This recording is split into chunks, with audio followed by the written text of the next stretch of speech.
Well, I'm just going to blow it up. It's all good. It's so funny, because I was going to come get you early for scheduling. Is that okay? Yeah. It's not. It's not. So no. Not okay. No, it's not. Never. For you. What? That I'm about to say that sounds like a self-given title.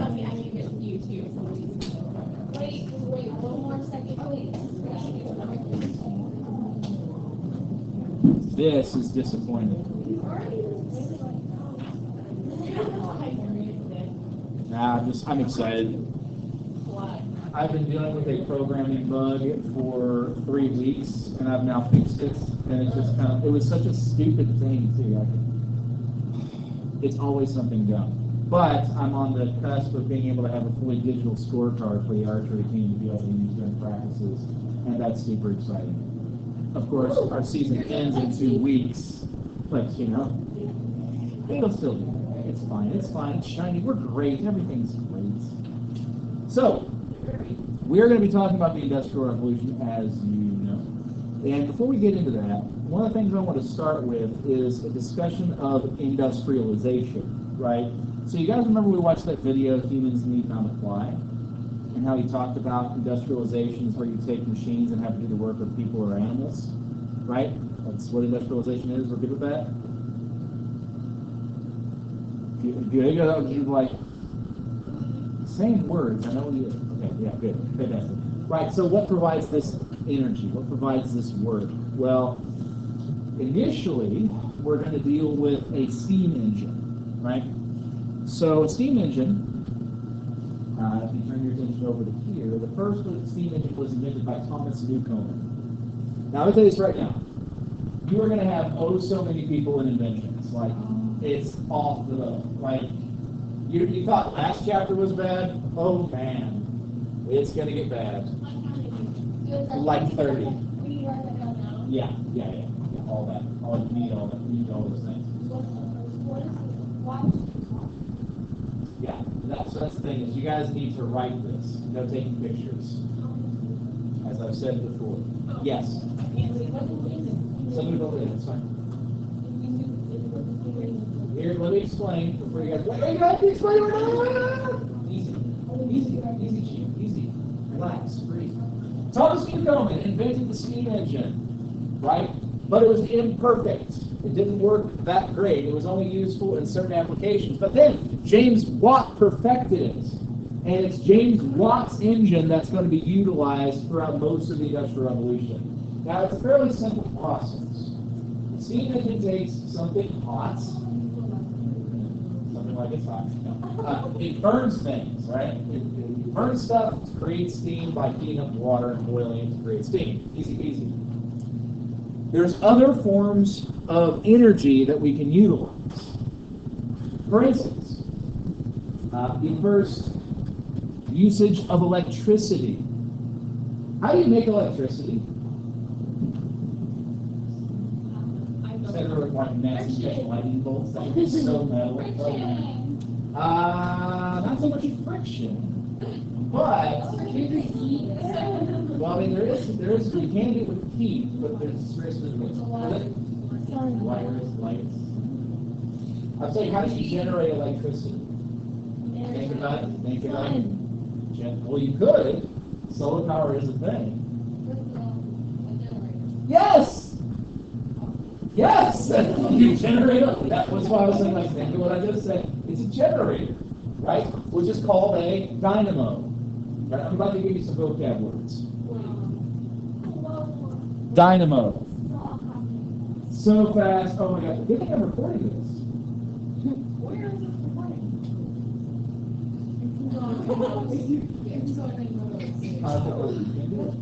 Yeah, I'm recording on a computer. So here's the deal. A dynamo is a great name for a van. No, it's also an electric generator. Dynamo is generator. It's the proper name for a generator, right? But here's the thing is, once you generate the electricity, one second, what are you going to do with it? Like, you have the generator, but you got to have something else before you can use it.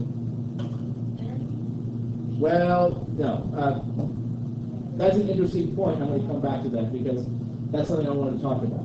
But not so much that. We have the electricity, but how do we use it? How are we going to store it? Right. Exactamo. A battery. The first battery, well, there were batteries before, but the first real efficient one was designed by Alessandro Volta. Hence volts. Yeah. We also have watts. James Watt. Units of electricity. Wait for it. That's just one. You already got to check. We got it.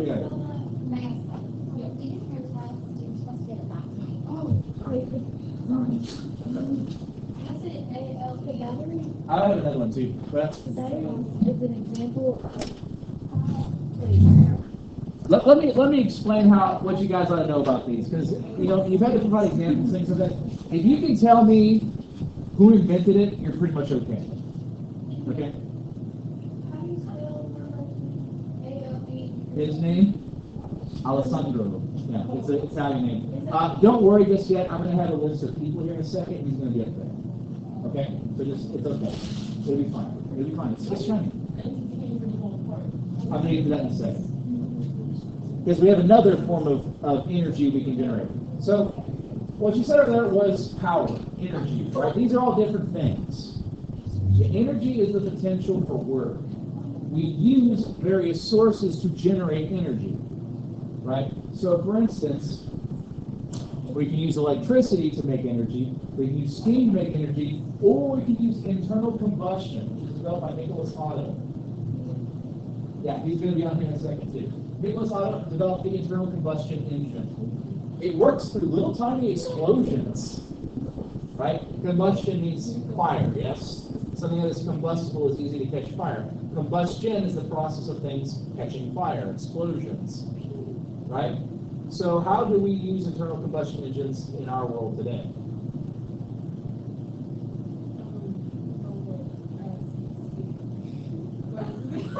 I mean, what sort of device do we use?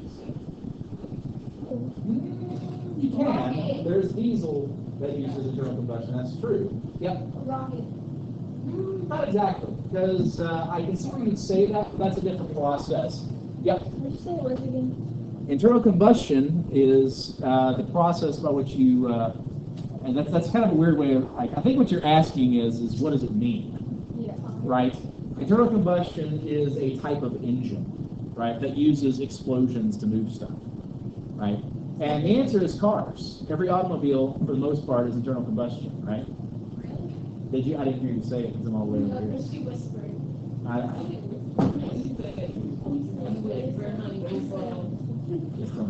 Right, so yeah, internal combustion, small tiny explosions, right?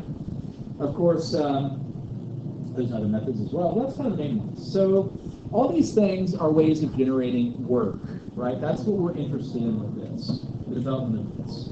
Now, some of these other words, interchangeable parts. This is just like it sounds, it's weird enough. So imagine you have a part for something, right? Whatever it is, I don't care, a pencil, a calculator, a bottle of water, whatever. You have a part that makes up the whole, and it breaks. What do?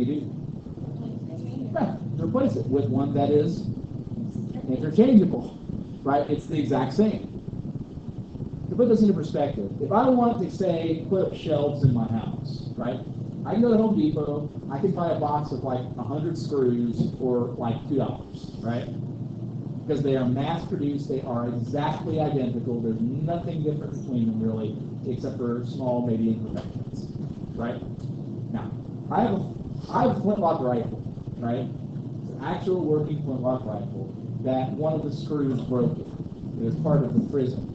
So I had to take it to a gunsmith to have them replace the screw, because literally every single piece of this weapon is handmade. There is not a single screw anywhere on this earth like that one I needed. So he had to make it by hand. It cost me, I think it's $15 for one screw. Because he had to sit there and work on it for 15 minutes, to get it shaped right and so that it fit and did what it needed to do. So not only is it cheaper to make interchangeable parts, but it makes it easier to repair things, because you just go get a new one just like this, put it back in. Yeah. What? There's a clock right there. Well, technically that one is wrong, but I don't care. It's off by 3 minutes. it's a solar, it's not solar one, it's one of those atomic clocks. See, it's just wrong. I'm like, you're bad at your job. You have one job and you're terrible at it. One job, yes. Right? Shame. Anyway, so interchangeable parts allow you to build things faster, cheaper, better. It also makes things easier to repair. Assembly line. I presume you guys know what that is, yeah? Right. Why is it a good thing, you know? It does. It also makes it cheaper because it takes less time than human being. And so you can get things out really, really, really fast. Henry Ford, you know who that is? He's kind of an important guy. He did not invent the car. I've had so many. Did you just say that? Every year somebody says that. No, he didn't. He did not. But he did do something really, really important. No, he didn't invent anything per se. He took other technologies and combined them. He made it affordable for everybody to buy cars. By using the assembly line interchangeable parts, people could afford cars. So what's the name? Ford. Like Ford trucks. Yeah. I'm going to come back to this in just a second. I want to talk about cars. That's the first car ever made. That's a bike. Well, let's be fair. It's a park bench with wheels. The way you drive this thing is a tiller. That's the same thing you have on the back of a boat. It's one of the weirdest little contraptions ever. You want to know how fast this thing is? Yes. You can walk faster than that. It's slower than a Power Wheel, right? It also has less mileage because it only has a 1 gallon tank. Maybe 2 gallons. No, yeah, and 1 horsepower. So what's the point? None. It was a proof of concept. It was fun for really rich people just to kind of like, look what I'm doing, yay! Because then you don't have to walk, dude. I guess it was mostly for a hobby. Dude, people are dumb about hobbies. Just accept that fact, you know? I mean, it's like those people who like have a sports figure, like big fat head, post like, you know, it's like actual sports teams like all throughout like their basement. I don't get that. Just like the pictures of men. Look at my pictures of men. Okay, awesome. You know what I'm talking about? These animators have weird commercials I watch. But then Henry Ford changed the game. And those guys are Model Ts. Yeah, you guys probably heard of the Ford Model T? That's what it looks like. They were weird little devices when it comes right down to it. Like it looks like a car, but that's not how it was controlled. They did not control like the standard cars.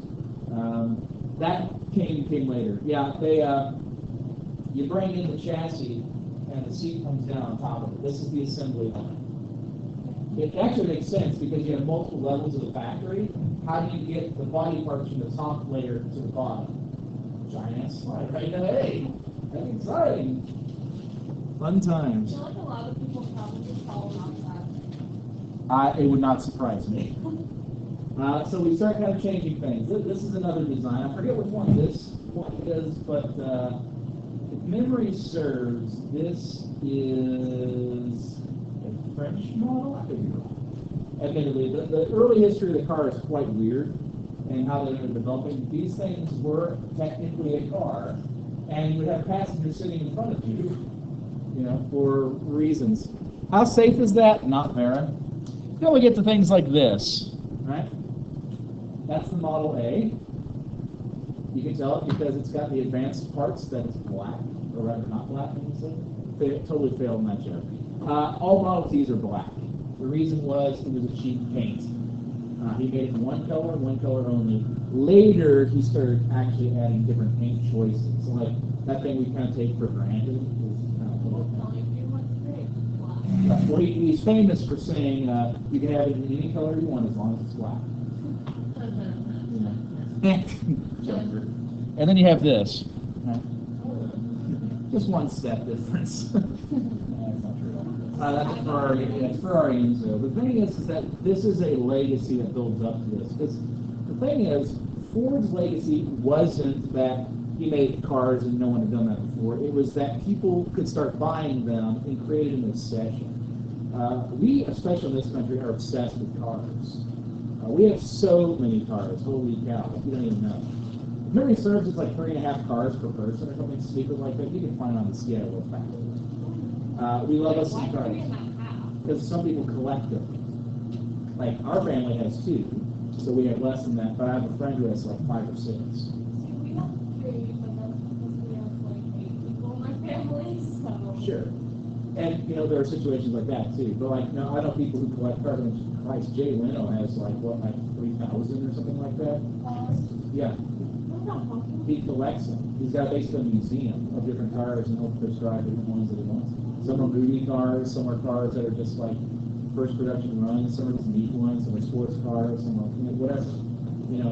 But the thing is, it's not so much that. Think about how obsessed we are about the idea of the car. I don't know how many of you guys have successfully taken or planning on taking the driving test. Yeah? Not the actual driving test, but Right. That's learning to drive. Why do you care? because I want to know this. Right. But I want to. What does it represent then? Freedom. The quintessential American ideal can be summarized by a car. Think about how many of our movies have a car trail. A road trip. You know what I mean? It's part of the quintessential American spirit. I mean, there's even folks who have written books like, I'm just going to go drive across the country and go do it. That is kind of an American thing. It's not found so much in and it's really Ford who did that.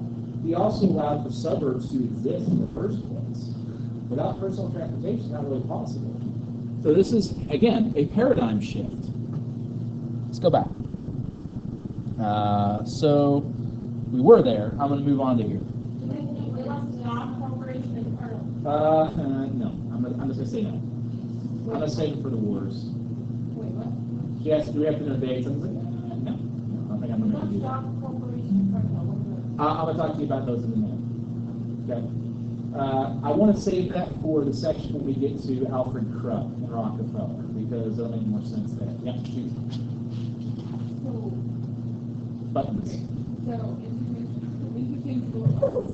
Yes. Is that one It's literally like it sounds. It's parts that are identical to each other.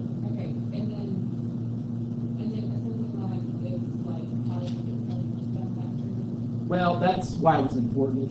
An assembly line is where you have a literal line from start to finish, and instead of people moving to get the tools they need and just working on one project, they get really, really good at one part of it. So, for instance, building a car, your job might be to stick the wheels on, right? So that's all you do every day is stick wheels on a car. A car comes in front of you, you stick the wheels on, goes, and you do it again and again and again and again. So that means that instead of you having to build a car from start to finish, you only, one, need to learn one skill, and two, you just stay right here, the machine comes to you. So it increases speed. We can actually do a little experiment where we do an assembly line. I did it in grade school. And it shows you can actually quadruple the output of a traditional people doing stuff, one by time. But I'm not going to worry about that right now. I will say this though: if you look at how we make things in factories, you'll see the assembly line. In fact, if you guys have ever seen the show How It's Made, have I watched that show? Yes. Yeah, right. It's kind of a guilty pleasure show. It shows that in exact detail. It's kind of amazing to see how machines can make things. It's not, I wouldn't really say disquieting. It's more like it's just sort of like, I don't know, awe-inspiring.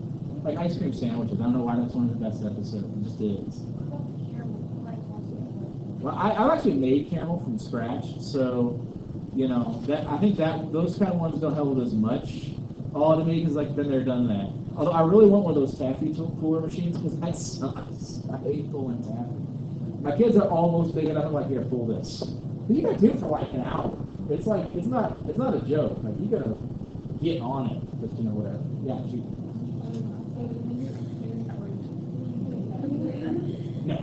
He just used them to make things cheaper, specifically the car. That's the point I was trying to make with Ford. He didn't really invent anything. He just did everything better than everybody else. No big deal. Yeah, he's going to be here in a second. The other thing he does that's really important is he invested in his people. For instance, whereas a lot of factory owners at this time are paying their workers as little as possible, he made certain to pay them a pretty good wage. In addition, he made certain that they had benefits, such as getting part of the stock of the company. Which brings me back to the point, what is stock? Stock is where you own a portion of the company, right? You sell little pieces of it. Why is it important? Well, consider this. Ford's employees own part of the company. So the harder they worked, the more money they made, right? The more their stock would be worth. So it was literally buying loyalty, and it worked tremendously well. They were being paid better. They had sick leave. They had days off. And they were getting the option of buying stock. They never wanted to leave. They had loyalty. That's why Ford came to dominate the automotive industry in America for that time. They basically chewed up and spat out other companies. There are all kinds of car companies you've never even heard of that existed and were just kind of destroyed by Ford. The other thing is it proved the theory that well-maintained, well-paid workers are loyal, because they don't want to lose their job. If you think about it, if you work for a job and you feel underappreciated, you're not going to work that hard because you don't. You're going to do it the minimum amount of effort as possible and not get fired. But if they pay you well and you appreciate them for doing that, you're going to feel like, well, you're watching my back, I'm going to watch yours, I'm going to work harder for you. It's a positive feedback. It breeds loyalty, which is why if you've ever known anybody who works for Ford, they will not buy a car that's not a Ford, right? Even they also get like cheaper prices on Fords, that helps. But seriously, loyalty is unbelievable when it comes to Ford. It's that legacy, So some other inventions, steel, right? Now Henry Bessemer did not invent steel, but he did perfect it. Steel is an alloy. You guys know what alloys are? Yeah. Yes, it is. Yeah, it's iron and carbon is what it's an alloy of. And what it is it forms a diamond structure, basically, sort of a matrix of carbon that causes it to be hard yet flexible. I've shown you the sword thing. Flexing a sword, haven't I? Okay. So it's not. Don't act like it's the first time you've ever seen it. So, like this guy, right? This is a steel sword, not iron. Okay. And you see how much it's bending? And it goes back to straight. Right? It's flexible. It has to be. If it was too bendable, I would have bent it and it would stay bent. But if it was too hard, I would have snapped it off with my hands. Right? A sword has to be like that because you're constantly hacking and slashing and hitting things that are harder than paper. Bone's actually really hard. You could hypothetically shatter a sword on a bone if you weren't careful. But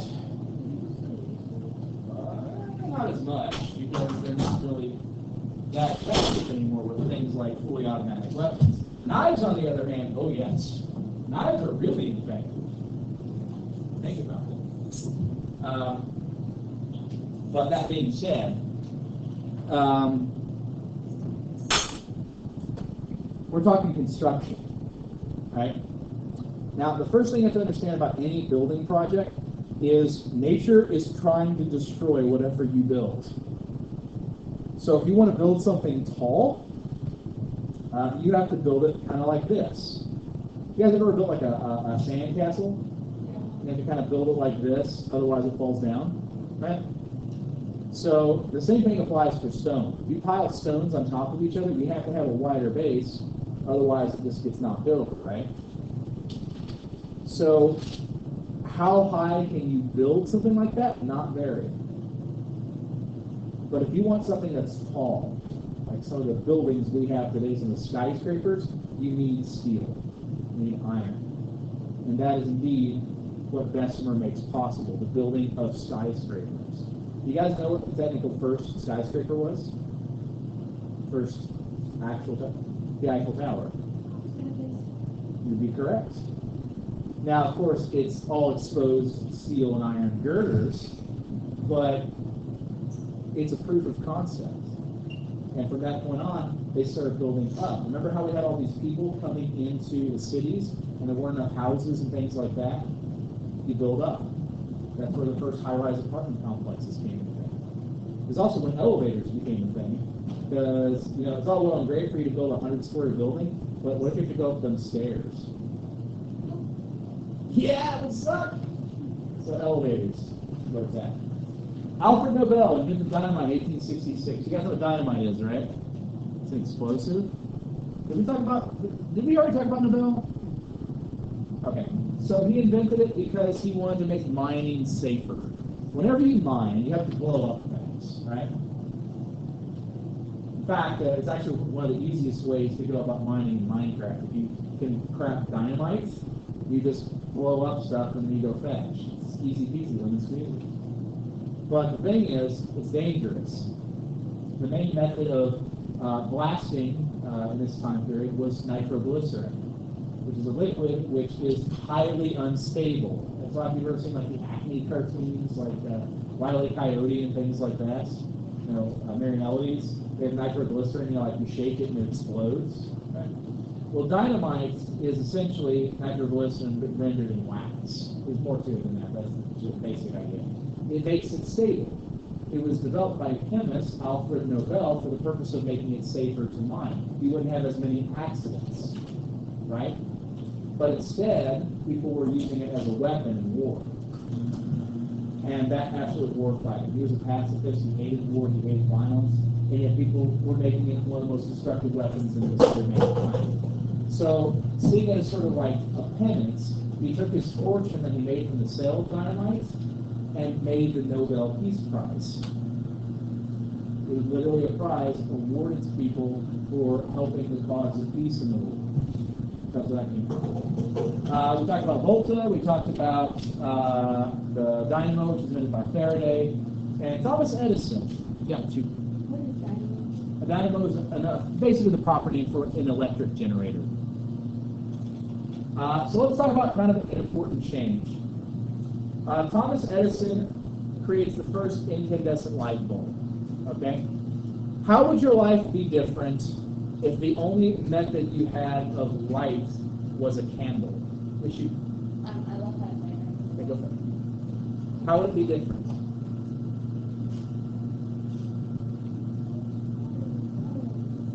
Good way of yeah. What's that? You wouldn't be able to do it before. That's true. Absolutely. Yep. It's a style of light bulb. It gets a little complicated. The main criteria, as far as I'm aware, is it has a filament that burns. And there's different types of light bulbs out there, I'm sure. Especially if you ever have to go buy a light bulb, oh my goodness. But the thing is, there is so much technology that revolves around the light bulb, it's not even funny. All these things, really kind of basically fancy light bulbs.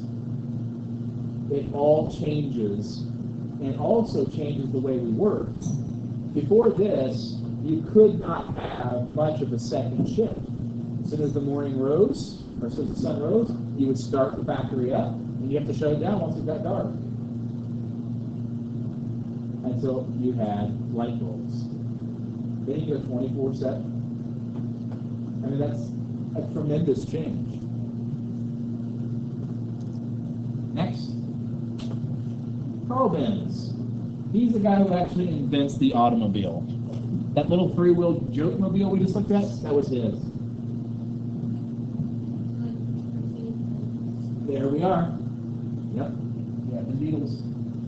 Wait, you have what? Mercedes-Benz, the car manufacturer. Like he created. It was a merger between Mercedes and Benz, yeah.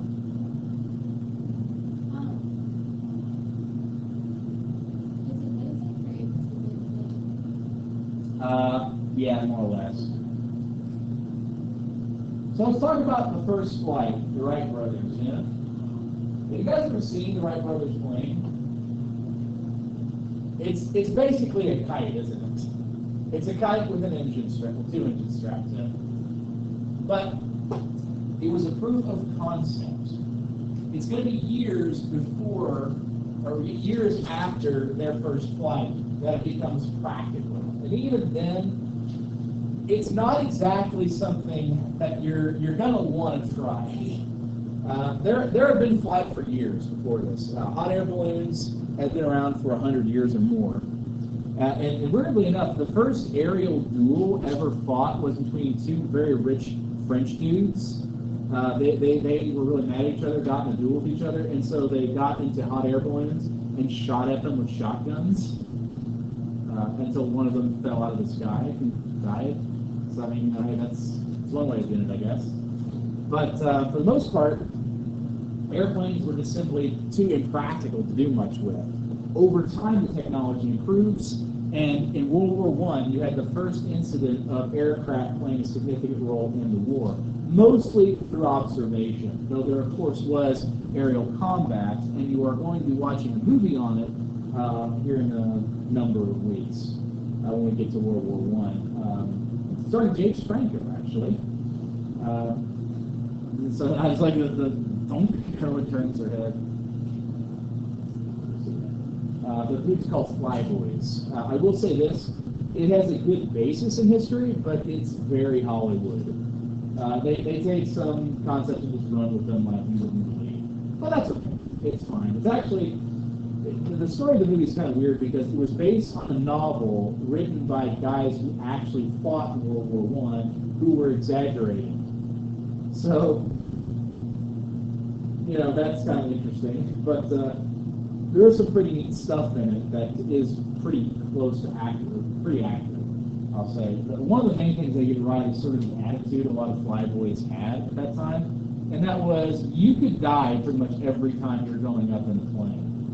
The worst thing you could have happen is your plane catches fire.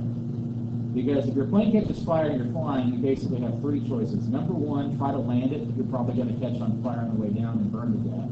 Number 2, jump out of the plane and hope you can survive a fall that's multiple hundreds of feet in the air. A jetpack?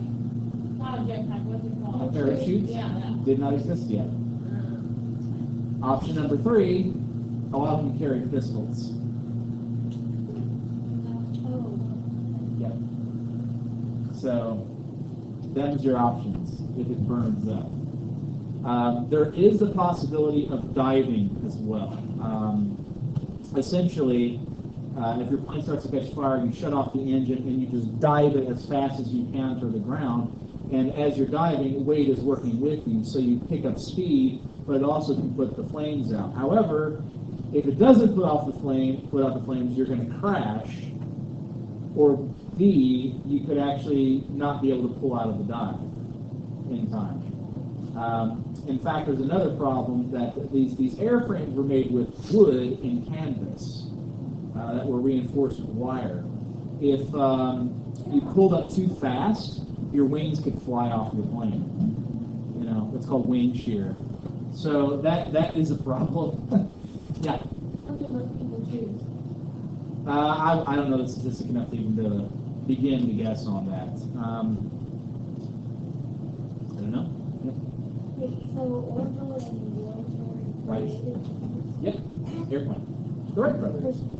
Yep.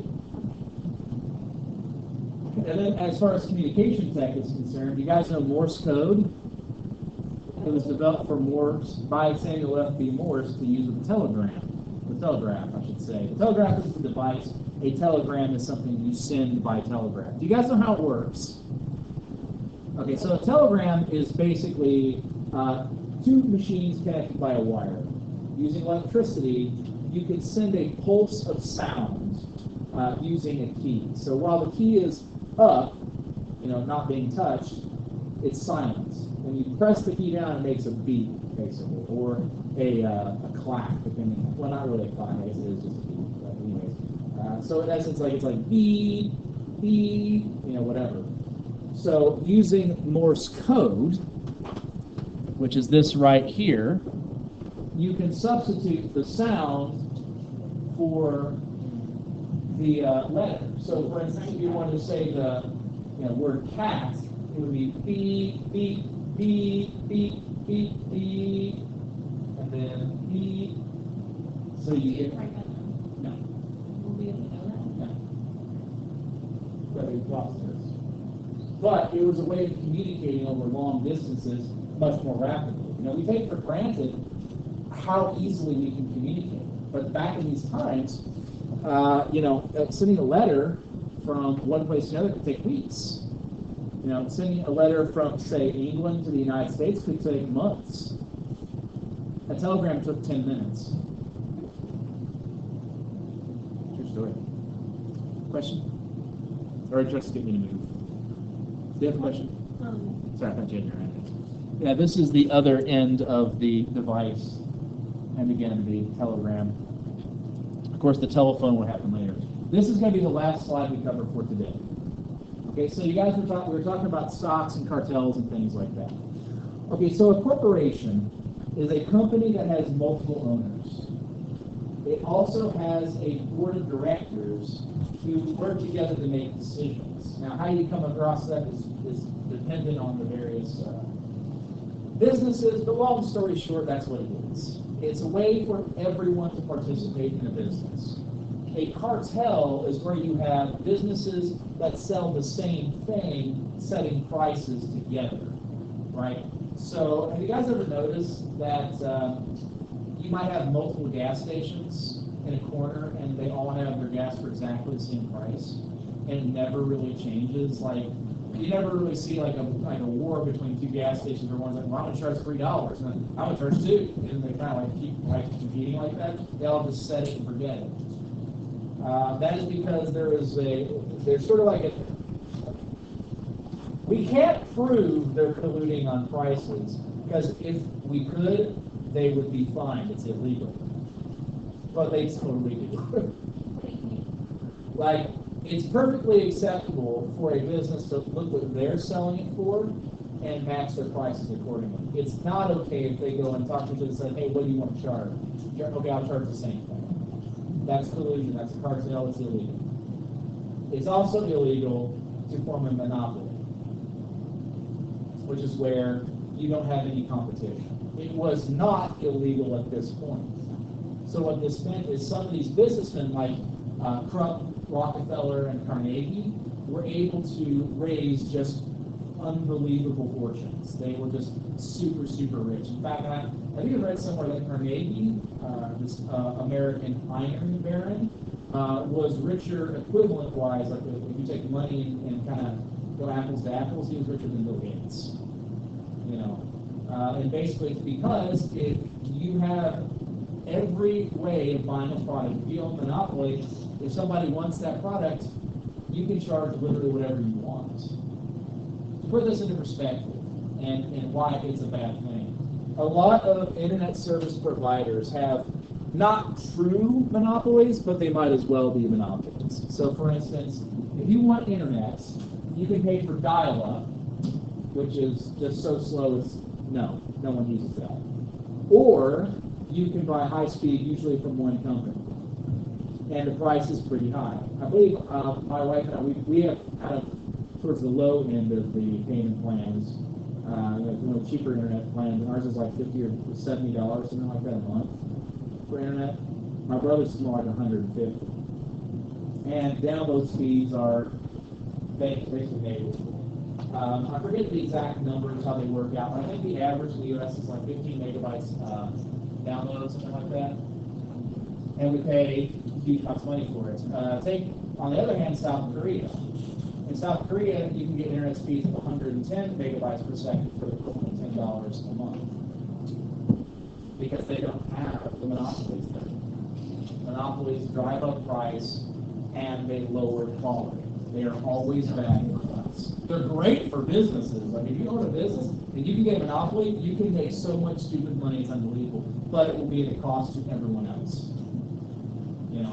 And that's the thing we have to understand about corporations. Corporations are not moral entities. They do not exist to make life better for people. They exist to make money at the expense of people if need be.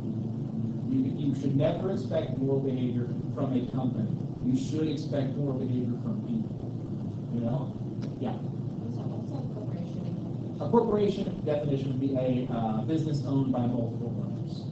You know, through the sale of stock. You know? Okay? Anyway, we'll call that in. I'm going to stop the recording. I'll put that on YouTube. Big excitement.